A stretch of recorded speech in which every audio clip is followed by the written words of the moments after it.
In this video, we learn about subsequences. Like subset, subsets are part of some set. Similarly, subsequences are part of sequence. So, if you have a sequence x equal to xn of real numbers, consider a increasing sequence of natural number. That is, n1, first number, second number will be greater than this, and third number will be greater than its previous, and so on, be an increasing sequence of natural number. Then, if we take all these terms from the sequence, that is xn1, xn2, xn3 and such that, then this new sequence is called, the subsequence of x. For example, take x equal to 1 by n. Then we can make a subsequence by taking its all terms. So, 1 by 1, 1 by 3, 1 by 5 is a subsequence.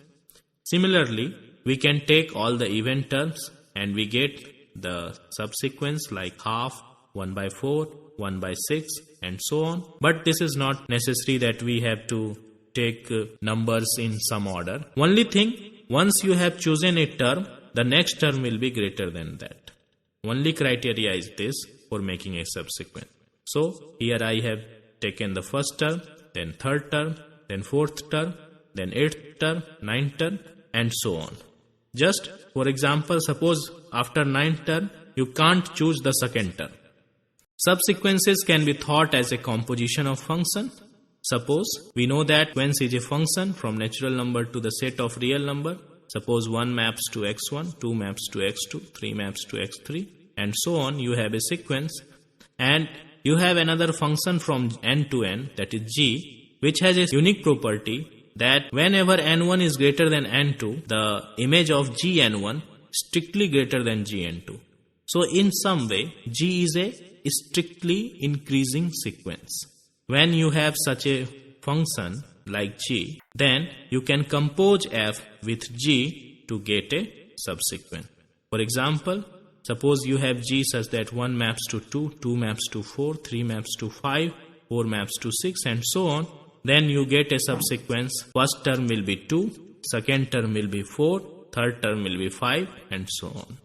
Now we look at an important result about the subsequences, that if suppose you have a convergent sequence xn which converges to x, then any subsequence, take any, there are infinitely many possible subsequences.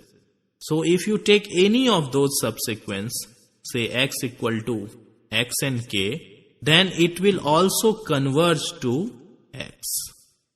And this is very important result. And later we will see why. Because we use this result to prove the divergence of a sequence actually very easily in many cases. And the proof of this theorem is very easy. You have to show that x and k converges to x using the convergence of xn goes to x. So we start with taking any epsilon greater than 0.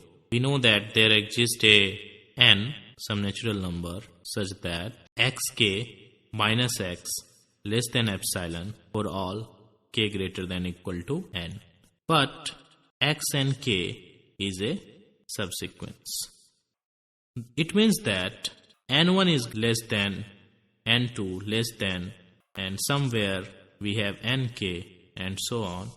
And you can see that this n1 will be greater than equal to 1. This will be greater than equal to second term of the original sequence. So this will be greater than equal to kth term of original sequence. And therefore, x and k minus x less than epsilon hold for all nk greater than equal to n. It means that the natural number n we have found for any positive epsilon for this sequence xn tends to n will work for this sequence as well. It means that if you have a sequence which converges to x, then any possible subsequence will also converge to x. And we use the counterpositive of this argument to prove the divergence of some sequence. That is, from logic, we know that if phi implies psi and this statement is equivalent to not psi implies not phi. That is, if we swap these two, then we have to use negation. Okay? So, we know that if we write the statement of this theorem using logic, then the first phi will is xn converge to x, and it means that for all any subsequence you take, it has to converge to same x. If we swap these two, this statement and this statement, if we want to swap it, we have to use negation. So, negation of this and negation of this. So, negation of this is, here we have a quantifier for all. So, for all become there exist. It is actually there exist. This is nothing actually.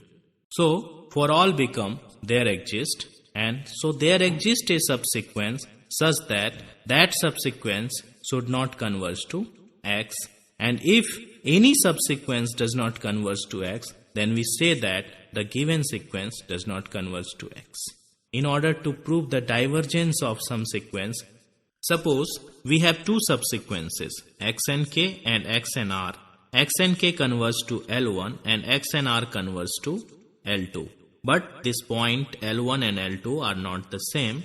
Then, since x and k converge to L1, my claim is that it is possible that L1 is the limit of original sequence x. But since we have a subsequence that does not converge to L1, then we are sure that x does not converge to L1. So, combining these two statements, we can say that our original sequence x actually does not converge. It means that it is divergent. And one more criteria of divergent, this is one, and second criteria is x should be unbounded. And if a sequence satisfies any of these two properties, 1 and 2, then we are sure that it is divergent. We have already seen the divergence of this sequence, the simple sequence, minus 1 to the power 1, that is minus 1, 1, minus 1, 1, and so on. But with the help of the subsequence, we can easily show that this sequence is divergent. So, we will basically all odd term and take all the even term. So, we get two subsequences. One is consist of only minus 1 only, and other is consist of only ones. So, this sequence has a limit minus 1 because this is a constant sequence. Also, this is another constant sequence. So, its limit will be 1. So, this sequence has two subsequences which has different limit 1 and minus 1, and both are not equal. So, we are sure that the sequence is divergent. Note that this sequence is bounded actually. This is bounded by 1. So, minus 1 to the power n is actually a bounded sequence, but it is divergent. Now, we will use our understanding of subsequence to improve our understanding about the convergence of the sequence, as if you have a sequence x and k of real numbers and consider any natural number m, then a m tail of the sequence x is the subsequence. So, take the original sequence x1, x2, x3 up to xm, xm plus 1 and so on, then its tail will be this part. We will chop this term, and the remaining term from xm afterwards will be a subsequence, and this subsequence is called m tail of the original sequence x. And by the theorem of convergence of subsequence, we know that if a sequence x converges to x, then it means that its tail should also converge because it is a subsequence. So, the convergence of a sequence does not depend on if you chop some finite term of a sequence. If you remove any finite term, suppose say if you remove 1000 term, 2000, 1 lakh, 1 crore term, the convergence of sequence does not depend on it. First, finite term does not affect the convergence or divergence of a sequence.